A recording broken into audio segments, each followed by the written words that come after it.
ಹೇಳ್ರಿ, ಏನಾರ ಕೇಳಾಗಿದ್ರೆ ಗೋಕಾಕ್ ಚಳವಳಿಯ ಹಿನ್ನೋಟ ಮುನ್ನೋಟ ಕಾರ್ಯಕ್ರಮ ಇವತ್ತು ವೈಶಿಷ್ಟ್ಯತೆ ಕರ್ನಾಟಕ ಸಂಭ್ರಮ ಕಾರ್ಯಕ್ರಮ ಮಾಡ್ತಾ ಇದ್ದೀವಿ. ನಿಮಗೆಲ್ಲ ಗೊತ್ತಿದೆ, ಮೈಸೂರು ರಾಜ್ಯಕ್ಕೆ ದೇವರಾಜ ಅರಸವರು ಮುಖ್ಯಮಂತ್ರಿಯಾಗಿರುವಾಗ 1973ನೇ ಇಸ್ವಿನಲ್ಲಿ ಕರ್ನಾಟಕ ಅಂತ ನಾಮಕರಣ ಮಾಡಿದ್ರು. ಅದು ನಾಮಕರಣ ಆಗಿ 50 ವರ್ಷ ಆಯಿತು. 51ನೇ ವರ್ಷ ನವೆಂಬರ್ 1ನೇ ತಾರೀಕಿಗೆ ನಾವು ಸಮಾರಂಭವನ್ನು ಮಾಡ್ತಾ ಇದ್ದೀವಿ. ಅದಕ್ಕೆ ವಿಧಾನಸೌಧ ಹತ್ರ ಒಂದು ಭುವನೇಶ್ವರಿ ಪ್ರತಿಮೆಯನ್ನು ಕೂಡ ಮಾಡ್ತಾ ಇದ್ದೀವಿ. ಅದರ ಪ್ರಯುಕ್ತ ಈ ಗೋಕಾಕ್ ಚಳವಳಿ ಇದೆಯಲ್ಲ, ಈ ಗೋಕಾಕ್ ಚಳವಳಿಗೆ ಸಂಬಂಧಪಟ್ಟಂತೆ ಮತ್ತು ಕರ್ನಾಟಕ ಸಂಭ್ರಮಕ್ಕೆ ಸಂಬಂಧಪಟ್ಟಂತೆ ಒಂದು ಚರ್ಚೆ ನಡೀತದೆ. ಇದು ಕನ್ನಡ ಅಭಿವೃದ್ಧಿ ಪ್ರಾಧಿಕಾರ ಮತ್ತು ಕನ್ನಡ ಮತ್ತು ಸಂಸ್ಕೃತಿ ಇಲಾಖೆ ಎರಡೂ ಕೂಡ ಜಂಟಿಯಾಗಿ ಮಾಡ್ತಕ್ಕಂಥ ಕಾರ್ಯಕ್ರಮ. ಅದಕ್ಕೆ ಆ ಕಾರ್ಯಕ್ರಮದಲ್ಲಿ ಭಾಗವಹಿಸಲಿಕ್ಕೆ ನಾನು ಬಂದಿದ್ದೀನಿ. ಇನ್ನೇನಾದ್ರು ಇದ್ರೆ ಕೇಳಿ. ಸ್ವಾಭಿಮಾನಿ ಸಮಾವೇಶ ಅಂತ ಮಾನ್ವಿಯಲ್ಲಿ ಬೃಹತ್ ಸಮಾವೇಶ ಆಗ್ತಾ ಇದೆ. ಯಾರ ಸ್ವಾಭಿಮಾನಕ್ಕೆ ಧಕ್ಕೆ ಆಯಿತು ಅಂತ ಕಾರ್ಯಕ್ರಮ ಆಗ್ತಾ ಇದೆ ಸರ್? ಎಲ್ಲ ಹಿಂದುಳಿದವರು, ನಾನೊಬ್ಬಂದಲ್ಲ, ಅಹಿಂದ ವರ್ಗದ ಜನ, ಹಿಂದುಳಿದವರು, ದಲಿತರು, ಅಲ್ಪಸಂಖ್ಯಾತರು ಎಲ್ರಿಗೂ ಸ್ವಾಭಿಮಾನಿ ಸಮಾವೇಶ ಮಾಡ್ತಿದ್ರು. ಯಾರಿಗೆ ಧಕ್ಕೆ ಆಗಿದೆ ಅಂತಲ್ಲ, ಸ್ವಾಭಿಮಾನ ಇನ್ನೂ ಹೆಚ್ಚಾಗಬೇಕು ಅನ್ನೋ ಕಾರಣಕ್ಕೋಸ್ಕರ ಮಾಡ್ತಾ ಇರೋದು. ಎಲ್ಲ ಒಂದ್ ಕಡೆ ರಾಜ್ಯದಲ್ಲಿ ನಡೀತಿರೋ ರಾಜಕೀಯ ಬೆಳವಣಿಗೆಗಳ ಹಿನ್ನೆಲೆಯಲ್ಲಿ ಕೇಳ್ತಾರೆ ತಾಳಯ ಕೇಳಾಯ್ತಲ್ಲ. ಇಲ್ಲ, ಈಗ ವರದಿ ಸ್ವೀಕಾರ ಮಾಡಿದ್ದೀವಿ, ಅದನ್ನು ಕ್ಯಾಬಿನೆಟ್ ಮುಂದೆ ತರಬೇಕು. ತಂದ ಮೇಲೆ ಚರ್ಚೆ ಆದಮೇಲೆ ವಿಲ್ ಟೇಕ್ ಎ ಡಿಸಿಷನ್. ಎಲ್ಲರೂ ಅಭಿಪ್ರಾಯ ಎಲ್ಲ ಸೇಕರಣೆ ಮಾಡಿ ತೀರ್ಮಾನ ಮಾಡ್ತೀವಿ. ಮನೆಯಲ್ಲಿ ನಿನ್ನೆ ಒಂದು ಸಭೆ ಆಗಿದೆ ಸರ್. 3 ಜನ ಸಚಿವರೆಲ್ಲ ಸಭೆ ಮಾಡ್ತಿದ್ದಾರೆ. ರಾಜ್ಯದಲ್ಲಿ ಇನ್ನೊಂದು ಕೂಡ ಚರ್ಚೆ ಆಗ್ತಾ ಇದೆ, ತಮ್ಮ ಸ್ಥಾನಕ್ಕೇನೋ ಇಳಿಸಬೇಕು ಅನ್ನುವಂಥದ್ದು ನಡೆದಿದೆ ಅಂತ ಸರ್. ಹೌದಾ ಸರ್? ಯಾರು ದಲಿತ ನಿನ್ಗೆ ಹೇಳ್ದವ್ರು ಯಾರಪ್ಪ? ಚರ್ಚೆ ಆಗ್ತಾ ಇದೆ ಸರ್. ಚರ್ಚೆ ನಿನಗಾಯ್ತು. ಚರ್ಚೆಗಳು ಮಿನಿಸ್ಟ್ರಿಗಳು ಭೇಟಿ ಮಾಡಿದ ತಕ್ಷಣ ಚರ್ಚೆಗೆ ಹಾಕೊಂಡು ಊಹಾಪೋಹ ಮಾಡೋದ ನೀನು? ಈಗ ಕೇಳ್ರಿ, ಇಲ್ಲಿ ಸತೀಶ್ ಜಾರಕಿಹೊಳಿ ನಮ್ಮ AICC ಅಧ್ಯಕ್ಷರು ಭೇಟಿ ಮಾಡಿದ್ರೆ ಅದಕ್ಕೊಂದು ಊಹೆ ಮಾಡೋದು, ಬೋಸರಾಜು ಇನ್ಯಾರನ್ನೋ ಒಬ್ಬರು ಮಿನಿಸ್ಟ್ರು ಭೇಟಿ ಮಾಡಿದ್ರೆ ಅದಕ್ಕೊಂದು ಚರ್ಚೆ ಮಾಡೋದು. ಈ ಥರ ಕೆಲ ಊಹಾಪೋಹಗಳು ಹಿಂದೇನೂ ನಡೆದಿದ್ದಾವೆ. ಈ ಥರ ಮೀಟಿಂಗ್ಗಳು ಈಗಲೂ ನಡೀತಾ ಇದ್ದಾವೆ. ಈಗ ಯಾಕೆ ಊಹಾಪೋಹಗಳು ಶುರುವಾಗಿದ್ದಾವೆ? ವಿರೋಧ ಪಕ್ಷದವರು ಸುಳ್ಳು ಆರೋಪಗಳ ಮೇಲೆ ರಾಜೀನಾಮೆ ಕೊಡಿ ಅಂತಂದ್ರೆ ಕೊಡೋಕ್ಕಾಗತ್ತಾ? ಸುಳ್ಳು ಆರೋಪಗಳು, ಗೊತ್ತಾಯ್ತಾ?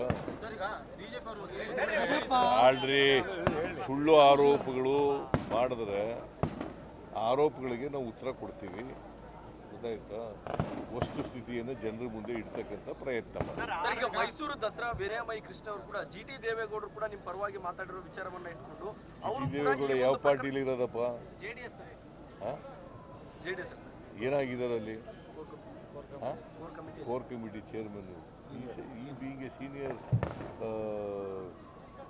member of the JDS party and also he is one of the members in the MUDA commission. ಗೊತ್ತಾಯ್ತಾ? ಅವ್ರು ಸತ್ಯ ಹೇಳಿದ್ದಾರೆ. ಏನು what is wrong in that? Sir, ಅವರು ಕೂಡ ಮೂಡ ಹಗರಣದಲ್ಲಿ ಭಾಗಿಯಾಗಿದ್ದಾರೆ ಅಂತ ಸ್ನೇಹಮಯಿ ಕೃಷ್ಣ ಆರೋಪ ಮಾಡಿದ್ದಾರೆ. ನಂಗೆ ಗೊತ್ತಿಲ್ಲ, because I am not A member of. Sir, ಈಗ GT ದೇವೇಗೌಡರು ನಾನು ಯಾವ ಮೀಟಿಂಗೂ ಹೋಗಿಲ್ಲ. ಸರ್, ಈಗ GT ದೇವೇಗೌಡರು ಕೂಡ ಮೊದಲು ಬೆಂಗಳೂರಲ್ಲಿ ಕೂಡ ನೇತೃತ್ವವನ್ನು ವಹಿಸಿಕೊಂಡಿದ್ರು. ಆಗ ತಮ್ಮ ನೇತೃತ್ವ ವಹಿಸ್ಕೊಂಡಿದ್ರು. ಸುಮ್ಮನೆ ಗೊತ್ತಿಲ್ಲ ಏನು ಮಾತಾಡ್ತಾರೆ. ಸರ್, ಅವರು ಕೂಡ ಭಾಗವಹಿಸಿದ್ರು. ಭಾಗವಹಿಸಿರ್ಬೋದಪ್ಪ, ನೇತೃತ್ವ ಎಲ್ಲ ವಹಿಸ್ಕೊಂಡಿದ್ರು. ಅವರೇ ನೇತೃತ್ವನ ಅವರು ಬೇಡ ಅಂತ ಹೇಳಿದವರು. ಅವ್ರು ಬೇಡ, ಪಾದಯಾತ್ರೆ ಮಾಡೋದು ಬೇಡ ಅಂತ ಅವರ ನಿಲುವಿದ್ದಾರೆ.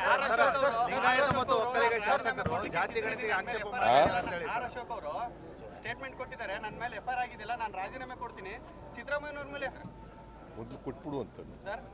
ಮೊದಲು ಕೊಟ್ಬಿಡ ಕೇಳಪ್ಪ ಅವನಿಗೆ. ಈಗ ನೋಡ್ರಿ, ಅವ್ರು ಮಾಡಿರೋದು ಗೌರ್ಮೆಂಟ್ ಜಮೀನು ಇದನ್ನು ತಗೊಂಡು ಕೋರ್ಟ್ನಲ್ಲಿ ನಮಗೆ ನಮ್ಮ ಪರ ಆಗಿದೆ ಅಂತ ಹೇಳ್ತಾ ಇದ್ದಾರೆ. ಆ ಹಗರಣವನ್ನು ನಮ್ಮ ಮಂತ್ರಿಗಳು, ಹಿರಿಯ ಮಂತ್ರಿಗಳು ಫೈಲ್ ಮಾಡ್ತಕ್ಕಂಥ ಕೆಲಸ ಮಾಡಿದ್ದಾರೆ. ಅವರು ರಾಜೀನಾಮೆ ಕೊಡಿಸ್ಬೇಕು ಅಂದ್ರೆ ಕೊಡಬೇಕು ಅಂದ್ರೆ ಕೊಟ್ಬಿಡ್ಲಿ. ಸರ್ ಒಳ ಮೀಸಲಾತಿ ಸರ್ ಲಿಂಗಾಯತ ಮತ್ತು ಒಕ್ಕಲಿಗ ಶಾಸಕರು ಸರ್. ನಾವು ಹಿಂದುಳಿದ ವರ್ಗಗಳ ಮೇಲೆ ಸೋಷಿಯೋ ಎಕನಾಮಿಕ್ ಸರ್ವೆ ಬಂದಿದೆಯಲ್ಲ, ಆ ಸರ್ವೆನ ಜಾರಿ ಮಾಡ್ತೀವಿ ಅಂತ ಹೇಳಿಲ್ಲ,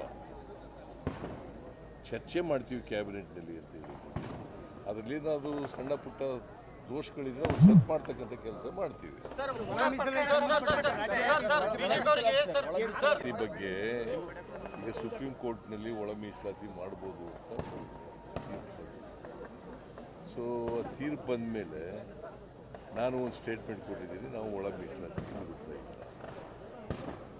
ಆಮೇಲೆ ಈಗ ನಾನು ಮಾದೇವಪ್ಪ ಸಮಾಜ ಕಲ್ಯಾಣ ಇಲಾಖೆ ಮಾದೇವಪ್ಪನವ್ರಿಗೆ ಹೇಳಿದ್ದೀನಿ, ಅದನ್ನು ಕ್ಯಾಬಿನೆಟ್ ಮುಂದೆ ತಗೊಂಡ್ಬಿಟ್ಟು ಚರ್ಚೆ ಮಾಡಿ ಆಮೇಲೆ ಏನು ಮಾಡಬೇಕು ಅಂತ ತೀರ್ಮಾನ ಮಾಡೋಣ. ಆಮೇಲೆ ಹೈಕಮಾಂಡ್ ಜೊತೆಲೂ ಮಾತಾಡಬೇಕಾಗುತ್ತೆ.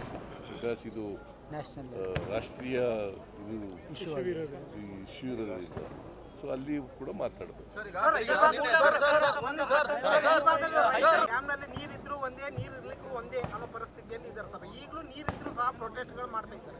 ಇದಕ್ಕೆ ನಿಮ್ಮ ಸರ್ಕಾರ ಶಾಶ್ವತ ಪರಿಹಾರವನ್ನು ಕಲ್ಪಿಸಿಕೊಡಕ್ಕೆ ಈಗ ನೋಡಪ್ಪ, 133 TMC ಇರಬೇಕು. ಈಗಿರೋದೆಷ್ಟು 101, 105, 102 TMC. ಸೊ ಸುಮಾರು 30 TMC ನೀರಿನಷ್ಟು ಹೂಳು ತುಂಬಿದೆ. ಹಾಗಾಗಿ ಕೊನೆಯ ಬಯಲಿಗೆ ನಾವು ನೀರು ಕೊಡೋಕ್ಕಾಗ್ತಾ ಇಲ್ಲ. ಯಾಕಂದ್ರೆ ಎಷ್ಟು ಅಚ್ಚುಕಟ್ಟು ಆಗಬೇಕಾಗಿತ್ತು ಅಷ್ಟು ಅದಲ್ಲ ಸರ್, ಅಲ್ಲಿ ಪೋಸ್ಟ್ಗಳು ಖಾಲಿರೋದ್ರಿಂದಾಗಿ ನೀರು ನಿರ್ವಹಣೆ ಆಗ್ತಾ ಇಲ್ಲ. ತಾಳ ಮಧ್ಯದಲ್ಲೇ ಕೇಳ್ಬಿಟ್ರೆ ಹೆಂಗೆ ನೀನು? ಸ್ವಲ್ಪ ತಾಳ್ಮೆ ಇಟ್ಗಳಯ್ಯ. ಅದನ್ನ ಮಾಡ್ತಾ ಇದ್ದೀವಿ. ಈಗ 19ನೇ ಗೇಟು ಕೊಚ್ಕೊಂಡೋಯ್ತು, ತಕ್ಷಣ ಮಾಡಲಿಲ್ಲ ನಾವು. 5 ದಿನದಲ್ಲಿ ಮಾಡೋದು, ನೀರು ಹೋಗ್ಬಾರ್ದಾಗಿ ತಡೆ ಹಿಡಿದು, ಗೊತ್ತಾಯ್ತಾ? ಈಗ ಡ್ಯಾಮ್ ತುಂಬಿದೆ, ಬಾಗಿನ ರೂಪಿಸಿದ್ದೀವಿ ಮೊನ್ನೆ. ಸೊ ಅದಕ್ಕೆ ಕೆಳಭಾಗದ ರೈತರಿಗೂ ನೀರು ಕೊಡಲಿಕ್ಕೆ ಏನು ಮಾಡಬೇಕು ಅಂತ ಯೋಚನೆ ಮಾಡ್ತಾ ಇದ್ದೀವಿ.